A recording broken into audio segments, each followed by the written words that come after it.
Sino po ang gusto mo na mag-pray bago tayo mag-start? Magandang hapon mga kapatid. Magandang hapon po, sir. Good afternoon. Yan. Thank you so much sa mga nag-include sa prayer. Yung na-confine ng aming anak last weekend. Doon po sa Adventist Hospital sa Santiago City. Okay? Thank you so much po. At saka ganun din sa uh, financial support ng ating school to Dr. Ray and Mama Nadine. Okay mga kapatid, sino po ang gusto mag-pray? Maganda yata kung magbigay tayo ng toys, no?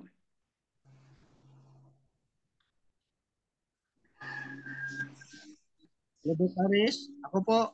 Opo, Ay, sir. sige po. Si ano po ito? Si Prof. Glenn. Arnie po ito. Yan. Sige po. Si... Ako po, Doc Ay, Arnel. Glenn Dumaktod. Sige po. Sige po, sir. Go ahead po. Go ahead. Sige po. God the Father, God the Son, and God the Holy Spirit. Diyos, Padre Celestial, Senyor, nining takna sa kautuhon, aniya kami nagapadayon sa pagtuon sa pag-eskwela sa LIMS. Ang mga professor si Doc Arnel, nagapadayon kami dinhi sa school sa platform Zoom. Palihog tanan nga estudyante, ihatag ang kaalam, hibalo, ug kadasig nga among mahibaw ining tanan. Kung ang kaming tanan sa gahom sa Banal nga Espiritu, Wait na. abang isab among professor. Ay, pare. In Jesus' name, with the power. Thank you. Amen. Amen. Thank you.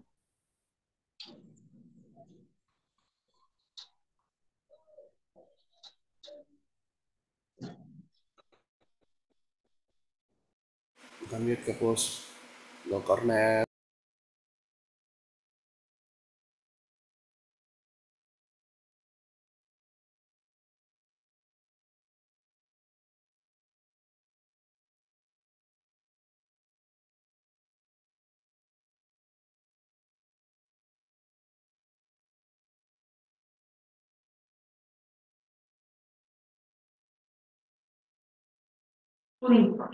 Okay, magandang hapon po. May dumating lang akong bisita, yung aking kumpare. Sige po. Mga kapatid, na-miss ko po kayo. Dahil sa last Sunday po, kami ay nasa ospital. Hindi okay ang signal, kaya ito, nagbabalik po tayo para mag-recover tayo sa ating pong klase. Thank you so much for attending. Meron tayong 46, ano po? Meron pang, may mga doble ba dito sa klase natin? Okay, thank you so much, Doc Lea. Nag-swap po kami, Doc Lea, kasi 2 Sundays ago ay meron po siyang appointment kapag 12 o'clock. Kaya po nagpalit kami. Instead na 11 to 12 po yung ating biblical hermeneutics, ay nalipat po ng 12 o'clock, 12 to 1. Pero ngayon po ay dahil nagkaroong adjustment po sa mga ibang subjects natin, kaya mag-a-adjust din po ako. Mag-start ako ng 12:40. Okay. Sige po, diretso na po tayo. Thank you so much, Sir Glenn Lumactod. You got 5 points sa inyong pong pag-pray ngayong hapon. Madali lang tayong kumuha rito ng mga points sa ating pong klase. At dito po sa ating klase po, ang ating topic ngayong hapon ay hermeneutics, textual criticism, and translation issues, untangling the knot. Okay. Tingnan po natin kung Thank you, paano Doc. connect. Yes, narinig niyo po ba ako? Yes po. Sige po. Okay po. Take note po kayo, no? Next meeting po tayo mag-quiz. Lahat ng na-discuss po natin ay i-review niyo po. At tayo po ay mag-quiz po. Yung ating monthly quiz gagawin natin. Gawin po natin sa next meeting para kayo po ay makapag-review at ma-inculcate sa ating mga isipan, ating mga pag-aaral. Okay, ito na po, hermeneutics, textual criticism, and translation issues. Ano po? Untangling the knot. Okay, wait lang po. Okay, muli, hermeneutics, the art of interpretation, find itself intertwined with both textual criticism and translation. Kasi para bang sa pag-interpret ng Bible, marami pong kinukonsider na mga bagay. So kailangan nating maintindihan na ito pong ating pag-aaral ay napakahalaga sapagkat maraming mga bagay na kinukonsider para makarating tayo sa tamang interpretation ng pagbabasa ng Biblia, mga kapatid. No? Andito yung tinatawag natin na textual criticism and translation. Pero intertwined with the hermeneutics. Okay? May tinatawag po tayo na complex web of challenges and opportunities na ating pong tatalakayin po sa hapon ito. Okay, here's how these three areas interact, mga kapatid. No? Number one, ito yung tinatawag natin na textual criticism. Okay? Paano ba nagkakaroon tinatawag na textual criticism? Paano po ina-apply yung iba't ibang mga translation sa pag-interpret? Kasi usually sa translation po, nagkakaroon ng iba't ibang interpretation because of the translation. Okay? Mapag-aralan din natin mamaya kung paano po tinatranslate ang Biblia. May tatlong paraan po na tinatranslate po yung Biblia, mga kapatid. At makikita po natin kung bakit nakaka-apekto rin sa kanilang pagkaunawa at pag-interpret yung kung paano isinasalin po at yung mga salitang ginagamit sa tinatawag natin na translation process. Okay? Ang letter A po natin sa textual criticism, ito po yung tinatawag natin na textual criticism foundation for interpretation. Okay? Paano po ba nagkakaroon po ng tamang interpretation pag ginamit po yung approach ng textual criticism? It aims to establish the most accurate version of a text by analyzing various manuscripts and identifying errors or inconsistencies. Galing po dun sa original translations, yung mga Bible scholars ay gumagamit po ng iba't ibang mga different translations, iba't ibang translations ng Biblia at ikino-compare nila sa original languages. Talagang Bible scholars po nag-aaral. O kaya naman pinaghahambing-hambing nila kung ano ba talaga yung tama at mas malapit kung sa original language. Okay. This cleaned up text becomes the foundation for interpretation. Okay? Cleaned up ang tawag nito, no? Foundation for interpretation. So tinatawag natin na textual criticism. Sa mga debate po, malimit nating naririnig. Sinasabi na ano bang tamang salin niyan? Sa ganitong version ay ganito ang sinasabi. May mga ibang sekta ng pananampalataya na meron silang tinatawag na bias sa iba't ibang translations because of the yung kung paano nila may co-connect yung kanilang doctrine sa particular nilang paniniwala, may co-connect nila yung mga translation na mas malapit sa kanilang paniniwala. So nagkakaroon po tinatawag na translation biases. Yun po ang tinatawag na translation bias. So mas favorite nilang gamitin ang isang particular translation na pumapabor sa kanila pong mga paniniwala. So ito po yung letter A. Yung letter B po ay impact on hermeneutics. Okay, wait lang po ha. Wait lang po at meron lang po kami i-arrange sa printing sa letter.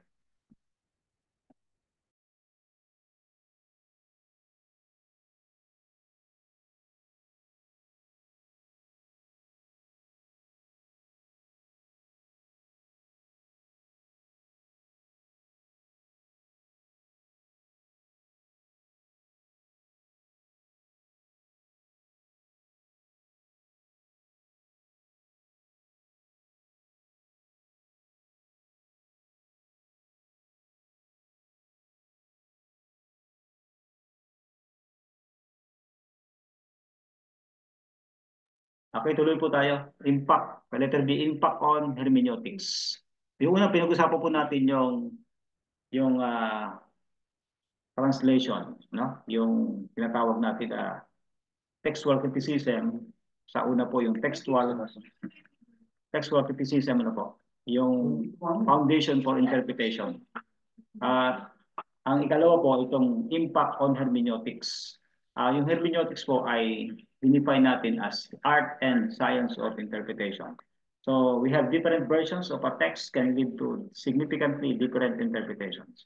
Kaya nga, nakakagulo ng isipan kapag tinitingnan po natin yung different translations, lalo kung nagkakaiba-iba po ng kanilang pagkakasalin at yung magbabasa at mag-interpret, iniiba na rin po nila yung kanilang dinadrive nila sa kung ano yung bias sa kanilang paniniwala. Kaya titingnan po natin mamaya po yung tatlong paraan po ng pag-translate ng mga tao, ng mga scholars, galing po dun sa original languages. Okay? May tinatawag tayong textual criticism. Sabi dito, helps ensure interpretations are based on the intended meaning, not accidental errors or variations. So yun po, kaya nga po, ina-apply yung textual criticism, nakakatulong po ito para tiyakin na yung pagkapaliwanag, yung pagkaunawa at pagkapaliwanag ay nakabase po sa tinatawag natin na kung ano talaga yung intention ng writer, ng Bible writer, para makarating doon sa kanyang mga readers sa tamang mensahe. Parang chismis din kasi yan eh, no? Yung pong pagka-translate, parang chismis yan. Okay. Nasagap mo yung tamang, yung first-hand information, pero pag meron kang hindi magandang impression sa isang tao nagbibigay ng balita, pwede mong i-distort yung message. No? Sa translation, ganun din eh. Kaya may mga Biblia po ngayon na I'm sorry to use as example yung pong yung New World Translation. Ito po ay printed ng Watchtower dun sa Japan. Ito po ay printing press ng mga kaibigan nating Jehovah's Witnesses. Dahil sa paniniwala po nila, ang Panginoong Hesus ang Panginoong Hesus po ay napako sa krus, no?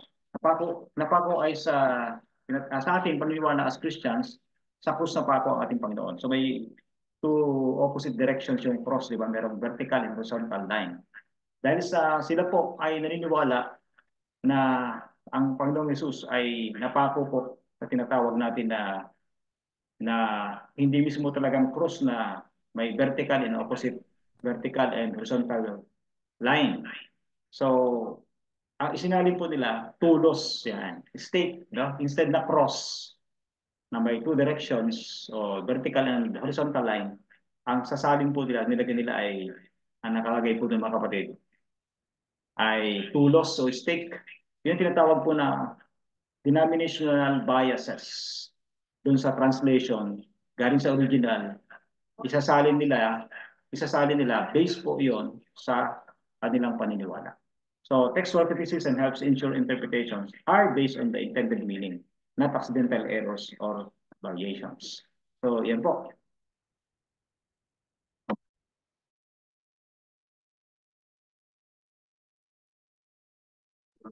Okay, break muna po tayo ng few minutes at meron na po kaming importanteng PDF print lang dito sa laptop natin.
Wala man si Sir Arnel.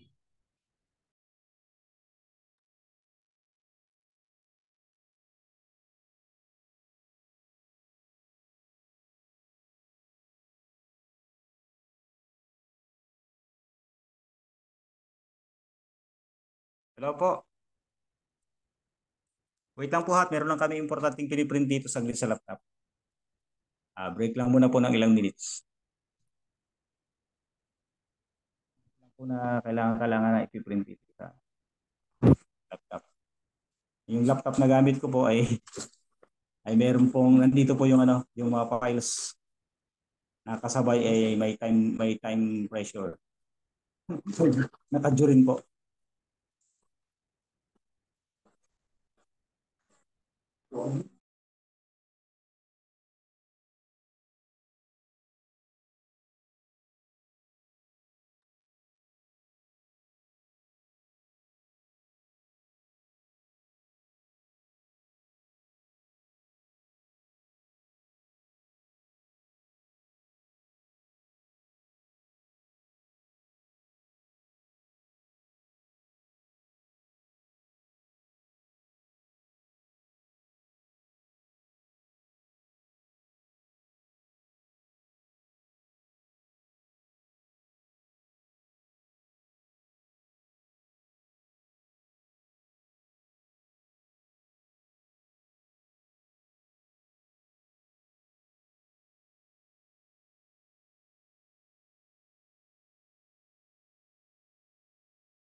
So, nakikita niyo po? Kita, sir. Okay na. Okay po. Thank you po. Pasensya na po sa meron tayong biglang Yes po, dumating na. kita na daw. May dumating tayo rito na very close na kumpare natin na seaman. Naka nakaju daw po yung kanyang isasubmit. Wala siyang makitang pagprintan. So, nakiusap po sa atin yung iya po. Pero kaalis lang niya. Gawan-gawa muna po tayo. Timing naman dito sa aking presentation. Okay. Okay, may tumataas yata ng kamay kanina. Magtatanong po ba yon? May nakita ako naka-raise ng hand. Ako po, Pastor. Yes po. Ano pong, may tatanong po ba kayo? Apo. Ang sabi po dito sa impact of hermeneutics, different version of a text can lead to significantly different interpretation. Kaya po ba nagkaroon ng iba't ibang interpretation ng Bible para magkaroon ng iba't ibang klase ng religion? Pangalawa po, ano po ang Bible na reliable para gamitin natin? Wow, ang ganda po ng tanong. Okay, thank you po. Ang ganda po ng tanong niya. Talagang gumigising ng curiosity natin. No? Tama po, yung tanong niyo, mamaya ko na po sasagutin kasi nandito sa aking discussion. Okay lang po ba? Salamat po. Okay, sige. Thank you po sa inyong question. Maganda yung may mga ganyung tanong para at least gumigising ng curiosity po natin. Okay, let's continue mga kapatid. Textual criticism. Ano po? Unveiling the original text. Ito po para malaman natin talaga yung original text ay kailangan po talaga magkaroon ng textual criticism. Halimbawa, pinagtatalunan po yung isang salita. Ayan, yung isang salita. Terminology sa Bible, pinagdidebatehan nila. So, ang tendency po ng mga debaters and Bible scholars, pupunta sila sa original language. Ano ba talaga ang sinasabi doon? At ano po yung kahulugan talaga ng salita na yan? For example, yung salitang sa batismo. So, di ba? Ginagamit yung Hebrews chapter 4 verse 9. Hindi natin sa tatalakayin ngayon in detail, pero isa lang po sa example yon na malibig na pinagtatalunan. Dahil ang context doon ay seventh day Sabbath naman ang pinag-uusapan, pero na-mention yung sa batismo sa chapter 4 verse 9. So pupunta kayo sa original language para makita yung Sabbath na binabanggit sa chapter 4 verse 9 ng Hebrews, and then uugatin po yung original languages o dialect na ginamit para po makita talaga kung ano yung meaning o yung mensahe na gustong ipaabot ng writer. Okay, textual criticism is a fascinating field dedicated to reconstructing the original wording of ancient texts, primarily focusing on religious and historical documents like the Bible. It's like detective work. Parang ito raw pong textual criticism, parang trabaho ng NBI, NBI o kaya FBI. But instead of chasing criminals, sa halip na hinahanap daw po yung criminal, kasi yung mga FBI and NBI, nahanap nila kung sino yung criminal sa pagitan ng mga ebidensya, di ba? Mga fingerprints, kung ano mga evidences na pinipresent, exhibit A, B, C, D, yan. Textual critics pursue the elusive truth of what an author actually wrote centuries ago. Kaya po, sa ating pag-interpret, kinukonsider na napakaraming bagay. Di ba? Meron tinatawag na grammatical, historical, marami po. Okay. Ito po yung example mga kapatid ng textual criticism. The Bible.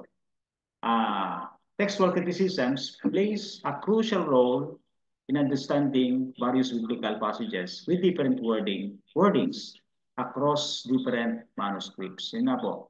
Sa iba't ibang dialect o kaya ay languages na ginamit, ay ini-examine po nila kung ano ba talaga ang meaning nito. Okay? Pangalawa po yung ancient literature.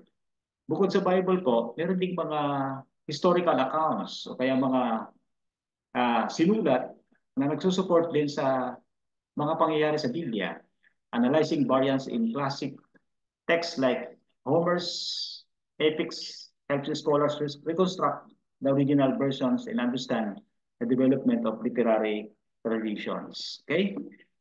Yung mga pangyayari po sa Biblia ay napapatibay ng mga iba pang mga sumulat. Halimbawa, may sinulat sa panahong ganitong date ipinanganak si Jesus na tala sa Biblia.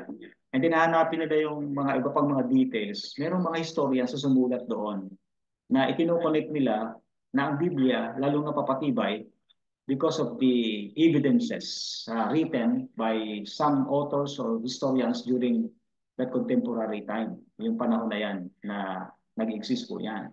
May mga aklat din po katulad ng Book of Mormons na may mga events dyan at mga tao na binabanggit sa Book of Mormons na pag in-examine mo daw po sa mga ancient literatures, mayroong mga lugar na binabanggit sa Book of Mormons na wala daw pong totoong lugar na nag-exist na gano'n o mga taong gano'n ang pangalan na nag-exist. So nagkakaroon po ng contradiction sa interpretation sila. So, ibig sabihin po, hindi lamang po yung mga Biblia, yung Biblia natin, yung mga books of the Bible, ang nagbibigay ng patunay ng salita ng Panginoon, kundi as mga historical events, kundi yung mga nasulat din na ibang mga ancient literatures. Ang pangatlo mga kapatid, sa textual criticism na kinukonsider, yung tinatawag natin na hermeneutic circle. No? The interpreter's understanding can inform textual decisions, potentially leading to circular arguments. So, sa hermeneutic circle po, andito po yung mga tagapagpaliwanag. No? Yung pagkaunawa po nila ay nandiyan po yung tinatawag na textual decisions, potentially leading to circular arguments.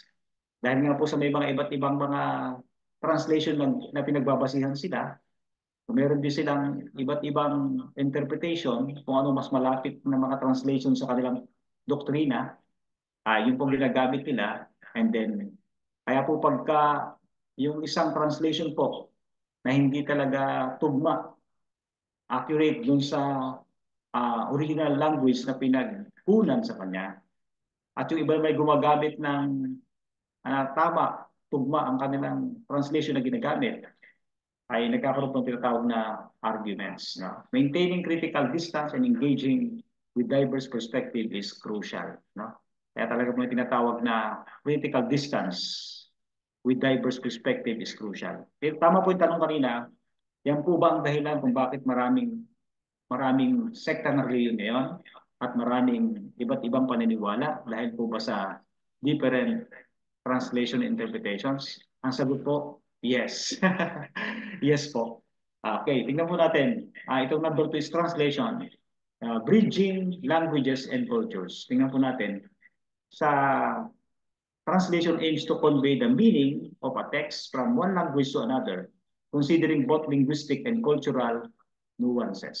So, titingnan po natin, may original languages po na ginamit. Sa Old Testament ay alam natin yung Hebrew, meron ding part ng Daniel, yung Aramaic na ginamit, at dun po sa New Testament naman ay Greek language ang ginamit. So tingnan po natin, hindi lamang po yun ang kino-consider nila sa translation. Meron din tinatawag po tayo na linguistic and cultural nuances. So linguistic, yung mga languages na ginamit, no? Nabanggit ko yung Hebrew, Aramaic, saka Greek. Pero may tinatawag din po na cultural nuances. Kasi pag tayo na po nagbabasa, bakit kailangan mahalaga po yung cultural nuances? Malaman din natin kung anong kultura ng sumulat at ng sinusulatan. Yung context, yung tinatawag na cultural background nila. Bakit ganun po yung ginamit na salita? Ano ba ang kultura nila? Okay, tingnan po natin. Unfortunately, mga kaibigan, ang tanong dito ay, which Bible translation is best? Ano nga ba ang pinaka-the best na translation ng Bible para hindi tayo maligaw ng pagbabasa? Sabi rito, unfortunately, there's no single best Bible translation, as the ideal choice depends entirely on your individual needs and preferences. Ito po yung mga reasons why. Here's why. Different types of translation, mga kapatid. Meron pong tatlo rito na tinatawag na types of translation. Ang number 1 po dito yung word for word. Yan, yung word for word. This translation prioritize accuracy and stick closely to the original language structure, like the New American Standard Bible at itong isang ESV. Okay, tingnan natin mamaya po yan. Maraming translation yung tatalakayin natin mamaya. Ano po ang advantages po ng word for word translation? Yung tinatawag na formal equivalence. It preserves nuances, good for in-depth study. Usually po, yung sa tinatawag natin mga word for word, ang alam ko ginagamit dito na word for word, yung King James Version eh. Kaya nga, isa maglalalim po talaga yung mga pagkakasalin. At kung hindi natin talaga lalo kung hindi ka naman talaga makatak na nagbabasa, o kaya ay hindi ka mahilig sa mga depth study ng mga wordings, medyo malalim po. Usually, English po ang ginamit kasi Kaya yung thou shall not, di ba? Thou shall not commit adultery, mga ganun, di ba? So, yun. I think Old English po yung ginamit dyan. Advantages po nito, it preserves nuances good for in-depth study. Word for word po ito. Kung ano yung nasa original language, pagsalin niya, word for word po yung yung pagkakasalin. Okay. Pangalawa po, dito po yung tinatawag na advantages o disadvantages naman ng word for word. It can be challenging to read due to unfamiliar words and sentence structures. Yun nga po, kung nagbabasa ka at Old English po yung ginagamit, ito po, challenging kasi po, may mga unfamiliar words and sentence structures po dito. Kasi nga, ang ginamit po niya ay word for word translation. Okay, ang number 2 mga kapatid sa types of translation ay yung tinatawag na thought for thought. Dynamic equivalence naman po ito. Parang isip sa isip, parang yung essence na lang po ang kinukuha nila, hindi na word for word. These translations prioritize readability para mas madaling basahin. Conveying the meaning in clear modern English like the New International Version and Good News translation. Tingnan natin mamaya po yung mga definition itong mga acronyms na nandito po. Okay. Ano pong advantages naman po ng thought for thought dynamic equivalence translation? Ang una po ay advantages po nito is easier to read, madaling basahin. Kasi nasa contemporary form of sentences and grammar na po yung ginamit.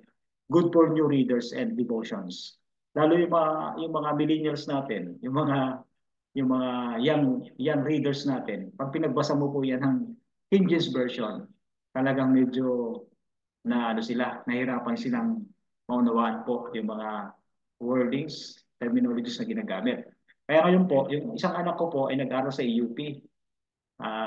Nag-aral po sa EUP isang anak ko. Sino daw po ay nag-crusade, si Pastor Alabata, Ding Alabata, yung ating isa sa mga professor natin sa theology dito sa DIBS, ay siya po naging speaker doon sa SSD, Southern Asia Pacific Division.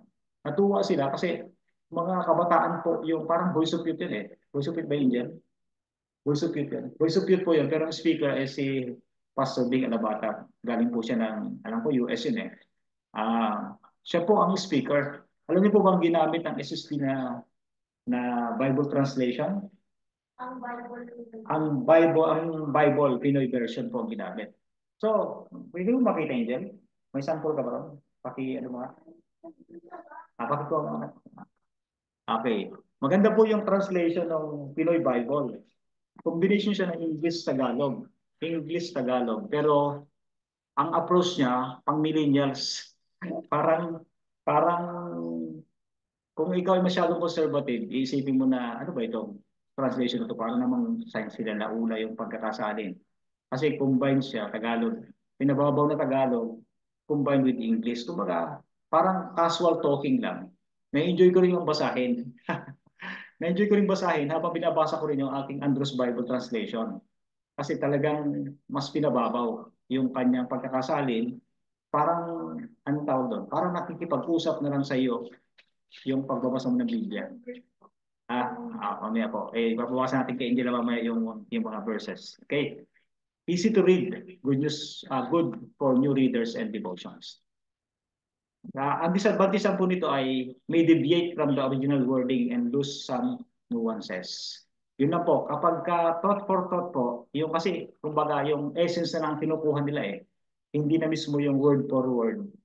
Minsan ito, dahil sa paghahanap nila ng mga lingwahe o salita na iaampok nila sa modern readers, sa mga young readers, minsan yung pagkakasali niya po ay ang fear ng iba, nawawala po yung tinatawag natin na some nuances, kung ano talaga yung original na gustong sabihin ng writer.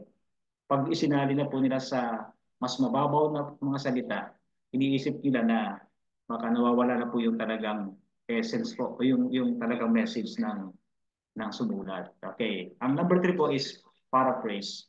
Okay, bigyan ko po kayo ng sample na babasahin po yung pakibasa mo nga Angel, yung Genesis 2:1 to 3. Ito po yung thought for thought translation.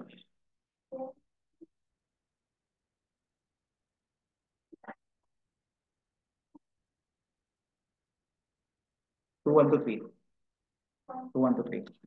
Okay, babasahin po ni Angela dun sa Pinoy version. Sige, pakibasa mo nga. Pinoy version po ito. Genesis 2, 1 to 3. Genesis chapter 2 verse 1 to 3 from ang Bible Pinoy version. At ganun nga natapos ang pag-create sa langit at lupa at sa lahat ng nandun. Verse 2, nung pang-7 na araw, natapos na ng Diyos ang lahat ng ginawa niya. Kaya nagpahinga siya. Verse 3, blines niya ang araw na yun at ginawa niyang special. Kasi yun yung araw na nagpahinga siya pagkatapos niyang gawin ang creation. Okay, nakita niyo po yung nakita niyo po yung translation niya? Ano po napansin niyo sa translation? Millennial. Millennial ang dating po, combination to ng parang thought for thought and paraphrase. Yung Pinoy version niya. Pinagsama niya yung, di ba, kinreate ni Lord, mga ganun yung salita, di ba? Ginawa niyang special, di ba? Di ba dun sa King James version God blessed, sanctified and hallowed the Sabbath. Medyo malalim yung hallowed. Yung sanctified, medyo mababaw lang yon. Pero yung hallowed the Sabbath, ipinangilin, ipinagpahinga at kanyang pinangilin, binasbasan niya. So, yun, nakakatuwa yung ginamit na translation. Pero mas maintindihan po ng millennials yun. Okay, Number 3 po na types of translation yung paraphrase, no, paraphrase. This rephrase the text in simpler language, aiming to capture the overall message like the Message and the Living Bible. Kung babasahin niyo po yung translation of the Message and the Living Bible, parang nilang kinakausap nung writer kapag binabasa mo yung sinulat niya. Ang advantage po nito, very easy to read, good for introducing new readers. Kapag may mga bago pa lang nagbabasa, hindi pa sila masyadong oriented sa malalalim ng mga salita sa Biblia, yung mga parang mga jargons, no? Yung mga malalalim talaga. So, pwedeng yan muna ang ipabasa sa kanila. Kaya lang, ang malungkot lang kasi minsan yung mga translation na iba, kapag yung Sabat ang gagamitin mo na, kung doctrinal na po, nag-Bible study ka, dun sa ibang salita kasi, yung Sabat, pahinga, hindi mo nababasa yung salitang Sabat, hindi. Araw ng pamamahinga. Bahala ka na mag-explain. Kung anong araw yung pamamahinga, sang-ayon po sa Biblia. Okay. Ang disadvantages po naman ito ay can significantly deviate from the original meaning and miss important details. Parang nagkakaroon po ng diversion na naililihis na po, no, sa ibang mga salita yung dapat na original na mensahe po ng Biblia. Okay. We have factors to consider when choosing translation. Number 1 is purpose. Are you studying in depth, reading for devotion, or introducing someone new to the Bible? Kaya ang pagpili po ng translation, depende po yan. Kung gusto mo mag-aral ng mas malalim, pumunta ka doon sa mga word for word translation. Okay? Reading for devotion or introducing someone new to the Bible. Kapag nagbabasa ka para sa mga devotion, maganda po yung mga NIV. Yun po yung mga translation na maganda po for devotional purposes. Pero pagka nag-introduce ka ng someone new to the Bible, pwede po yung gamitin yung Living Bible or yung Pinoy version. Depende lang sa conviction mo. Yung iba kasi ay hindi rin sila nire-recommend itong Pinoy version. Pero ginamit po ng SSD to. Ginamit ng SSD sa mga voice of youth nila. Okay. Number 2 is reading style. Do you prefer precise, literal wording or a more flowing, modern style? And ang preference po, yung pagpili natin ng mga translation ay depende sa kung ano po ang motive natin sa pagbabasa o sa pag-aaral. Ito pong reading style na number 2 is very easy to read, good for introducing new readers. Number 3 is background. How familiar are you with the Bible and biblical terminology? So may tinatawag tayo na background. Familiar ka na ba sa mga biblical terminologies? Kung hindi pa, doon ka muna sa mas mababaw na mga translation. Pero kung gusto mo na mga depth study, yung in-depth study, mas malalim yung mga pag-aaral, kaya mo na maintindihan yung mga malalalim na salita, pwede ka naman gumamit ng dictionary, Bible dictionaries, encyclopedias, pwede na po yun. Okay, number 4 is resources. Resources, consult your pastor or religious leader or trusted Christian friend for recommendations. Kung duda ka po sa mga translations, baka maligaw ka ng pagkaunawa dahil sa iba't ibang mga translations, ay pwede ka po mag-consult sa iyong spiritual guardians like your pastor, elder, kung sino mga trusted friend for recommendations. Nabanggit ko po kanina, totoo po at di natin ipagkakaila na meron po talaga mga Bible translation na naka-incline, nakahilig sa mga particular denominations. Katulad nga po na example ko sa inyo, yung Bible, no? Yung ginagamit po ng mga kaibigan natin Jehovah's Witnesses, yung New World Translation. Lahat po ng cross doon ay halos lahat po doon ay stake ang nakalagay. Dinideploy nila yon at pag naglagay sila ng picture doon sa kanilang mga pahayagan, katulad po nung ano ba yung pahayagan nila? Bantayan, Watchtower, ay si Kristo pag nakapako sa krus, nakabitin siya sa tulos. Wala pong horizontal line, kundi vertical line lang. Dalawang kamay niya ay nakapako pa itaas dun sa krus. So tapos ang translation nila doon, hindi cross kundi tulos, so stake. Makikita niyo po yung sa New World Translation. Kaya nga po, sabi ko nga sa inyo, nakahilig, may denominational bias po yung Bible translation nilang yon sa kanila pong doktrina. Pero nag-imprenta po noon sila din. No? dun sa Watchtower Printing Press na tinatawag natin na bansa po ng Japan. Okay. Ito po recommendation mga kapatid, no? May tinatawag tayo multiple translations.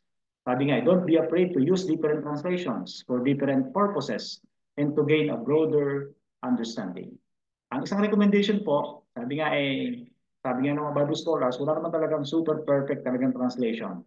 Para kung gusto mo mas maintindihan sa iba't ibang lingwaheng ginamit ang mga salita na nais mong maunawaan, ay gumamit tayo ng different translations. Dito po sa aming bahay, maraming translations ng Bible na ginagamit. Pero marami pa rin hinahanap akong translations na mga physical na mga books o Biblia na ma-acquire sana. Pero kung may internet connection po kayo, kahit hindi na kayo kahit hindi na po kayo acquire ng mga physical books, yung mga aklat, nabibili pa kayo na pagkamamahal, no? Kung may internet po kayo, i-type nyo lang po dun sa Google. Ilagay nyo po, halimbawa, yung verse na ganito. Yung, halimbawa, Genesis chapter 1 to 3, chapter 2, verses 1 to 3.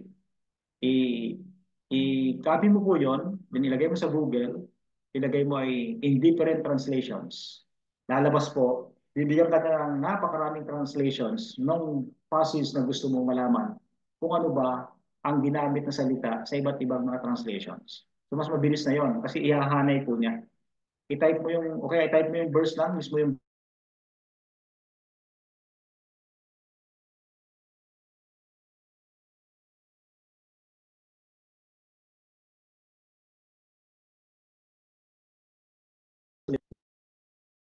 ng passage na gusto mong malaman kung paano ba ano ang mga terminologies o salita ang ginamit sa ganun pong particular na passage. Maliwanag po? Okay. Pangalaw po, number 2 is compare. No? Compare. Read examples and see which versions resonate you. Yan. Kaya nga pagka medyo complicated sa isang translation, punta ka sa ibang translation. Mag-refer ka doon, sabi mo, sang-ayon sa ganitong translation, ito po ang sinasabi. Yung mga iglesia ni Cristo, para patunayan po nila yung kanilang paniniwala tungkol sa pagkatao ni Cristo, hindi ako nagkakamali po, yung Lamsa translation, favorite po nila ginagamit. Kasi yun ay sali na parang sumasang-ayon sa kanila na nandun po yung mga paborito nilang mga talata na ginagamit sa pagdepensa nila ng ating Panginoon Jesus ay tao lamang. Okay? Number 3 po mga kapatid ay consult experts. No? Discuss your needs with religious leaders for personalized recommendations. So, kung meron po kayong mga concern at medyo naguguluhan kayo po sa pag-unawa sa mga passages sa Biblia, pwede po kayo magkonsulta sa mga experts sa Biblia, mga Bible scholars natin, mga theologians natin. So, i-discuss nyo po yon hanggang sa makarating kayo sa tamang pagkaunawa. Okay? Remember, the most important factor in finding a translation that helps you engage with the Bible in a meaningful way and deepens your understanding of its message. Okay? So, yan po. Tingnan niyo po ito mga kapatid. Ating tingnan itong Bible translations. No? Ito na yung binanggit kanina. Two approaches, no? Two main philosophies behind translating the Bible based on a continuum between, ito po word for word, ito word for word, thought for thought. Tapos yung the Bible was originally written in Hebrew, Aramaic, and Greek. Ito po mga kapatid, freely read the Bible on Bible Gateway. Yun po lang, yung Bible Gateway po na website, maganda po yun. Makakita po kayo doon ng more than 200 versions and more than 70 languages, including ito na po yung mga translation, nakikita nyo sa ating screenshot nyo po. Ito po yung mga Bible translation mga kapatid. More than 200 versions po and 70 languages. Ito po mga translation na nandito. Ay example lamang. Pakitingnan niyo po mga kapatid, ano po ba yung mga gumamit ng word for word na translation? Yung mga translation ng Biblia na gumamit ng word for word. Ito po yung interlinear. Interlinear po. Favorite natin yan sa online. Tapos yung NASB. Yan, NASB. New American Standard Bible. Tama? NASB. No? AMP. Okay.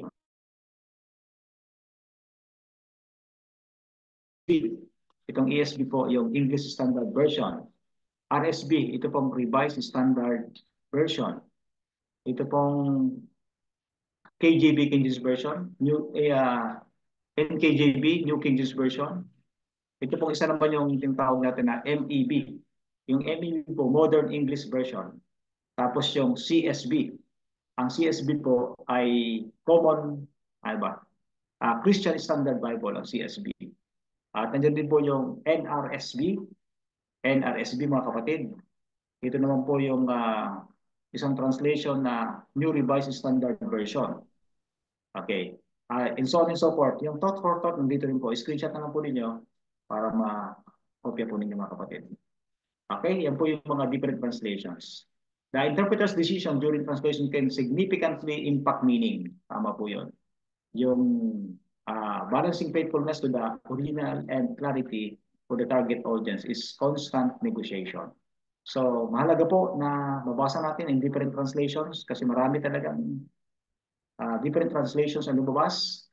So, pero kung titingnan natin, hindi man word for word galing sa original, yung magkakasali nila, pero makikita rin po natin na yung essence o yung thought ay nandoon. Basta wag lang mawawala yung talagang kaisipan na gustong sabihin ng, although nagbabago-bago yung mga terminology ang ginagamit para maintindihan ng readers sa translation po ng mga Biblia, pero wag natin kalimutan na hindi dapat mawala yung mensahe, mga kapatid. No? So, nandun pa rin dapat yung tinatawag na faithfulness to the original and clarity for the target audience is a constant negotiation. Constant po yung negotiation. Yung, take note that faithfulness, no, to the original and clarity. Dapat, kahit na bago-bago man yung terminology ginamit para maintindihan natin, dapat faithful pa rin siya sa kung ano yung message na gusto iparating, kahit na bago man yung paraan ng pagkasabi. Okay? Hindi yung clarity, clear pa rin. No? Hindi yung naisalin siya, baka na-interpret sa ibang salita, sinamahan ng denominational bias. Pagdating sa ibang text ng Bible, contradict na siya. Yan ang problema po niya. Okay, may tinatawag din tayo po na cultural biases. The translator's cultural background can influence how they interpret and convey the text meaning. Okay, yung translator, kung siya po ay Hudyo, yan, may epekto. We have to consider the cultural background of the translator ng Bible. Para po malaman natin bakit ganun yung terminong ginamit niya. Bakit hindi maintindihan natin masyado yung paraan ng pagkaka-translate niya. Malalaman natin, ito palang translator, isa pala itong Hudyo. Yan. Cultural background niya, nakaka-influence po yun kung paano nila interpret ang Bible passage. Being aware of these biases is essential for accurate translation. Kaya nga po, magtataka tayo bakit yung mga passages sa Bible, kung minsan di natin maintindihan sa local context natin. So kailangan natin consider yung context nila, cultural background nila, nung sinabi po yung mga bagay na yun. Okay. Let's proceed to the intertwined issues mga kapatid. No? Intertwined, ibig sabihin ay parang pinagdugtong na lubid. Ano? Intertwined na hindi pwedeng paghiwalayin. The original text is historical context, cultural background, translator choices, interpreters, understanding, all contribute to the final interpretation, creating a complex and layered process. So ito po tinatawag na multiple layers sa interpretation. Pinagsama-sama nila yung pag-aaral sa original text, Hebrew, Aramaic o Greek. Tapos yung kanyang historical context, di ba yun yung mga kinukonsider natin sa pag-interpret.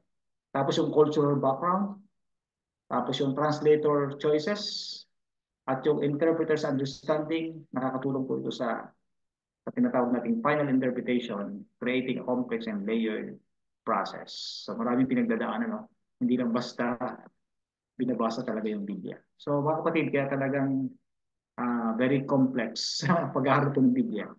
So nandito po yung Bible translation philosophies. Yan, iba't iba po mga philosophies. Screenshot naman po rin ito. At anong oras na ba? 1:29. We have to finish this part, mga kapatid. Tapusin ko na po ito. Nag-adjust na po tayo ng oras doon sa sinundan natin. Okay. Ito po yung multiple layers. Okay, next mga kapatid. sa intertwined issues mga kapatid, may tinatawag tayo na lost translation problem. No? Yung tinatawag na lost translation problem, perfectly conveying the nuances of meaning across languages and cultures can be challenging, leading to potential misunderstanding or misinterpretations. So yung mga tinatawag na loss in translation problem. Kapag hindi na kinonsider po, for example, yung original translation at yung mga nagbabasa at nag-interpret, dumidepende lang sa isang particular na translation, diyan po nagkakaroon po ng tinatawag na loss in translation problem, na nawawala po yung true meaning ng text o ng passage kapag hindi po nakikipagbuno yung isang Bible student sa kung ano talaga ang meaning ng mga passage po sa Biblia. Nagdidepende na lamang po siya sa mga isang sali ng Biblia na mas pabor sa kanya, pero hindi pala yun ang mas malapit dapat na salin. Kaya nagkakaroon po ng maraming mga interpretations, and yan, bunga rin po pag may mga nagkaroon po ng mga hidwang pananampalataya, nagkaroon po ng mga hidwang paniniwala, different translation, different interpretations sa Biblia mga kapatid, nagkaroon po ng different interpretations sa pagbabasa po ng Biblia, nagkakaroon din po ng diverse religions. No? Marami din po mga hidwang pananampalataya. Kaya po, diyan po dumadami ang mga grupo ng pananampalataya dahil sa iba't ibang pagkaunawa nila sa iba't ibang translation. Kaya nga po mahalaga, dito sa LIMS, pinag-aaralan po natin ang mga original languages. Okay? May tinatawag din po na collaborative approach. No? Effective interpretation requires collaboration between textual critics, translators, and interpreters. Dapat po ay intertwined ito. No? Nagko-collaborate sila, nagtutulungan sila. Yung mga textual critics, yung mga nag-aaral ng mga language studies dun sa mga biblical passages, meron ding mga translators, at meron ding mga interpreters. Dapat nagtutulong-tulong itong mga to. Dapat nga meron itong parang nagko-convene talaga sila. Para medyo mahirap talaga yung pagka-translate ng Bible. Kasi noong mga unang panahon, talaga nagdidebate sila. Doon sa King James Version, alam ko, 70 Bible scholars, kung di ako magkakamali, parang 70 Bible scholars ang convene nun na para magdebate sila. Isasali nila yung Biblia papunta sa mga different, galing sa original papunta sa English version. Yun po, yung mapapalapit na tayo na ang Biblia mababasa na po ng iba't ibang readers from different localities. Kaya po marami ng translation, pati hanggang sa mga local dialects natin na i-translate na po ang Bible. Pero ipanalangin natin na tama ang pagkakasali ng ating mga binabasa, dahil kapag mali po ang salin, mali ang kaisipan ng nagsalin at mali ang pagkakasalin, hindi rin po tama ang pagkakaunawa natin. So, who can bring diverse perspective and expertise to the table, mga kapatid. So talaga ang pag-aaral ng Biblia po ay napakalawak ng pag-aaral. Kailangan ng mapadalanginin. Kailangan na maging talaga tayo dito. Prayerful tayo sa pag-aaral kasi ang kailangan talaga natin ay guided tayo ng Holy Spirit para tama ang ating pag-aunawa at tama ang ating sinusundan ng katotohanan, mga kapatid. Okay, example po rito mga kapatid, yung literary works, translating poetry of humor often involves balancing the literal meaning with preserving the intended effect, requiring careful hermeneutic considerations. Ito po yung literary works na tinatawag. Sa example po natin dito sa part na ito. So, dapat balance yung literal meaning, tapos yung kanyang, ipipreserve yung intended effect, tapos yung in-applyan din siya ng careful hermeneutic considerations. Ibig sabihin, dumaan ito sa talagang masusing pag-aaral. In-applyan ng hermeneutical approaches. Number 2 is historical documents. Understanding the historical context of a document is crucial for both textual criticism and interpretation. And hermeneutics helps bridge the gap between historical understanding and contemporary meaning. So ito na po yung historical documents. Dapat i-consider natin bakit ito pangyayaring ito, bakit ganito ang kanilang reaksyon, bakit ganito ang sinabi, bakit ganito ang kanila pong isinulat. Dapat maintindihan natin yon. I-connect natin babalik tayo dun sa historical context niya, sa mga dokumento. And then, kung atin naman ang i-apply na sa panahon natin, ang tawag doon ay contextualization. Ito yung nangyari sa panahon nila, paano natin i-apply sa panahon naman natin? Okay. Contextualize natin, galing sa historical documents, galing sa historical account niya o context, i-connect naman natin sa practical life natin, tayo nabubuhay sa tinatawag natin na contemporary contemporary time, nabubuhay sa huling mga panahon. Okay? In conclusion, hermeneutics, textual criticism, and translation are not isolated disciplines. They are interconnected threads in the tapestry of understanding. So yung palang hermeneutics, textual criticism, and translation, hindi po sila ito pwede paghiwa-hiwalayin. Sabihin natin ay sige, alam ko naman yung principle sa hermeneutics, may interpret ko na ito, maintindihan ko na itong passage na ito. Hindi po. Yung mga, i-consider din natin yung mga textual criticism, paano nila inuugat na. Ano ko tatawag dun sa meaning, yung origin of the passage o terminology, morphology ba ang tawag doon? Yung inaalam natin saan ba nagsimula itong salitang ito, ano bang meaning talaga dito. And translation are not isolated disciplines. Hindi po sila magkakahiwalay. They are intertwined. Sila po ay, kumbaga sa lubid, may tatlong lubid na magkakabuhol. Tatlong lubid na putol, pinagsama-sama sa isa. Yan. Naintindihan niyo po. So recognizing the complex interplay, parang complex allows for a richer and more nuanced approach to interpretation, ensuring that meaning transcends language and cultural barriers. Ang ganda po, no? Pag mag-aaral ka talaga ng hermeneutics, textual criticism, ng translation, makita po natin dito na mas nagiging deeper ang ating pagkaunawa sa Biblia, mga kapatid. So ito po ang ating presentation ngayong hapon. Kung may mga reflection ba kayo or clarification, sorry. Pwede po na nasagot naman po natin yung tanong kanina, no? Nasagot po natin. Okay. Sige po. Ang oras, 1:37. Sige po. Yes po.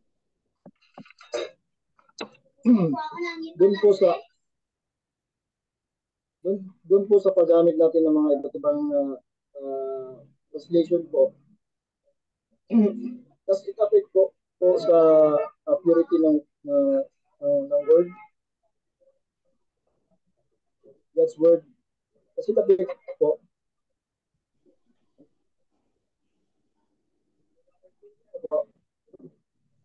Dali po medyo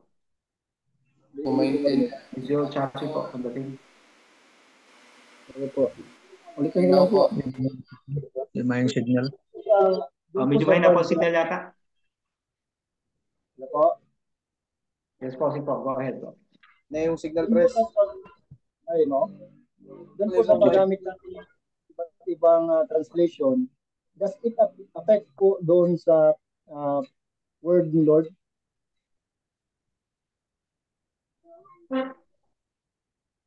Does it affect po? Pakiulit po yung tanong niyo, sir. I-chat nyo lang po. Sige po. Sana makita ko. Sige po, sabi na lang sa chat box Sir, natin. parang ang question po, yung paggamit raw po ng iba't ibang translations, does it affect the Word of God? Parang yun ang narinig ko po. Yun po yung tanong. Okay. Yes po. Nakaka-apekto po yun. Depende sa kung paano po isinalin. Kaya nga dapat ang para kung medyo may mga plain naman na mga verses na madaling nating maunawaan. Pero may mga complicated kasi na pinag-aawayan ng mga different group of believers. Doon po tayo mag-aaral mas malalim. Mag-consult tayo sa different translations. And then kung marunong tayong magbasa ng original languages, mas maganda rin po. Tingnan natin doon. Kung hindi man, may advice sa atin, kung hindi man tayo pa magaling magbasa ng mga original languages, pwede po kayong pumunta sa online. Yan. I-type nyo lang yung word. Yung verse kaya. Tapos tingnan nyo po dun sa interlinya, online. Online ganyan. Meron mga ganyan po Bible Gateway, meron dyan pong mga, siguro kunin natin yung mga website na pwede kayong mag-search po doon para makita ninyo na pwede po kasing i-translate yung halimbawa, original language nitong Bible passage na ito. Tapos i-type nyo rin yung English translation niya. Kaya makikita niyo po doon. Makikita po ninyo doon kung ano yung mas malapit. Okay? Usually naman po, mga kapatid, in general, kahit may mga different translation, nagkakaiba-iba lang po ng terminong ginagamit. Ang iiwasan lang po natin, yung mga translation na tinatawag natin na inimprenta ng particular religion, na sila-sila lang po yung nag-translate noon, na sinamahan nila ng tinatawag na denominational bias. For example nga po yung New World Translation ng Jehovah's Witnesses. Yun. Si Kristo po doon, maliit na Diyos lang eh. Tapos yung cross, hindi cross talaga. Stake yung nilagay nila doon para ma-align dun sa doctrine nila. Pag nagbasa sila sa Bible study nila, talagang stake yung pinagpakuan, hindi po cross. Yung ganun po yung ano. Pero in general po, yung mga translation na pinag-aralan natin dito, iniba-iba lang po naman yung paraan ng pagsulat, pinara-praise nila, ni-reward nila, pero yung essence nandun pa rin. Nandun pa rin po. Kasi naman ang goal talaga ng mga translator na mai-convey nila yung message from the original to the contemporary readers, even to the young readers, na maintindihan po nila yung message. Pero kung medyo duda kayo dun sa ba't kaya ganito ang pagkakasabi, hanap ka naman ng ibang translation, doon mo naman tingnan para mas maintindihan natin. Ako nga po kahit sa mga yung King James Version na binabasa ko, pagka ako po ay nagbabasa, tinitingnan ko siya mga kapatid. Pag hindi ko maintindihan, pupunta ako doon sa mga Bible na may commentary, like yung Andrew's Bible. May mga passage kasi na hindi mo minsan maintindihan yung malalalim na sinasabi doon. O kaya meaning ng passage. Pwede ko pong tumingin doon sa Andrew's Bible. Meron po kasi yung Bible commentary sa baba. Okay, makikita po natin doon. Pero for your safety mga kapatid, kung duda talaga kayo, punta kayo sa ano? Punta kayo, yung Andrew's Bible natin, pwede po kayong magkaroon ng Bible na yan para mas makita po rin nyo yung mga meaning po ng mga passages. O kaya mag-search kayo online, tingnan nyo po, biblical, halimbawa sa isang biblical issue, tingnan nyo po, i-type lang ninyo, Adventist perspective about, halimbawa ay forbidden animals. Ibibigay sa inyo yun. Bigyan kayo ng mga articles galing sa Ministry Magazine, kung saan po. Kung talagang medyo daw tayo po sa mga iba-ibang mga issues. Okay? Okay po ba? Yes, sir. Yes po. Hello, sir. Hello, Pastor Arnel. Yes po, go ahead. Nag-search ako sa SDA Bible commentary ni Ellen G. White, yung Genesis, nabasa ko, yung first, ini-explain niya, in-elaborate niya, Pastor, at maintindihan mo lahat. Yung mga phrase and word, maintindihan mo lahat dahil gina-expound niya. Opo. Yung SDA Bible commentary po kasi, combination yun ng Bible scholars natin with the Spirit of Prophecy. Opo. Pwede kayo mag-download nun. Yung Ellen G. White app. Yung akong ginagamit ko yung maroon pero meron din blue. EGW sa Play Store. Download kayo nun. Pagka-download nyo ng app, i-download nyo lahat ng mga books. Nandun din po yung 119 po yata na books yun. Kasama po din yung SDA Bible Commentary. Yung mga books na hindi nyo na kayang mabili hanggang mawala na kayo. Nandun na po yun, free na madadownload. And then kung tama yung sinabi niyo po, kung kayo medyo nahirapan sa pag-unawa sa mga different Bible passages, puntahan niyo po yung iba't ibang chapters po ng SDA Bible Commentary para makita niyo po yung mga commentary ng ating mga scholars at yung mga Spirit of Prophecy quotations, meron din po minsan na kasama doon. Okay. Thank you po. Wala na po tayong oras. Hanggang ano na tayo? 1 minute na lang. Thank you po sa mga nag-participate. At sa mga nag-attend ngayong hapon sa ating klase. Prepare na lang po sa ating pong quiz next meeting. Thank you so much. Tayo manalangin muna po. Thank you, Prof. Sino pong pwedeng manalangin? Bigyan natin ng 5 points. Pastor Arnel, ang quiz next week, ang ngayon nga topic, Yung topic ko kayo sa kayong previous, wala pa tayong quiz eh. Apo. Kung na lang po mananalangin, Pastor. Pray po tayo, sir. Sige po, manalangin tayo. Let us pray. Panginoon Diyos, salamat po sa inyong pangatnubay. Ang aming isip ay nabuksan sa aming pag-aaral. Nawa, Panginoon Diyos, basbasan ng bawat isa, madala namin ito sa aming pang-araw-araw buhay Kristiyano upang sa ganun Panginoon Diyos ay makatayo kami sa lahat ng mga pag-atungal ni Satan para sa buhay namin. Ang pumatubay ng Banal na Espiritu, inyo pong ipagkaloob ang lahat na ito hiling namin sa pangalan po ng ating anak na si Jesus. Amen.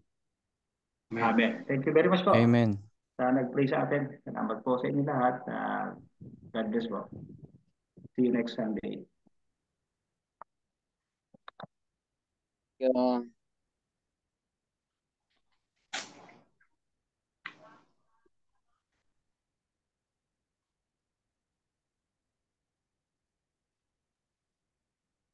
Okay po mga kapatid, salamatan natin si Doc Arnel sa kanyang pagtalakay sa Biblical Hermeneutics. Nandiyan na po ba si Captain Basaron? Dito na po, Doc. Okay, so bigyan na natin sa iyo ang panahon para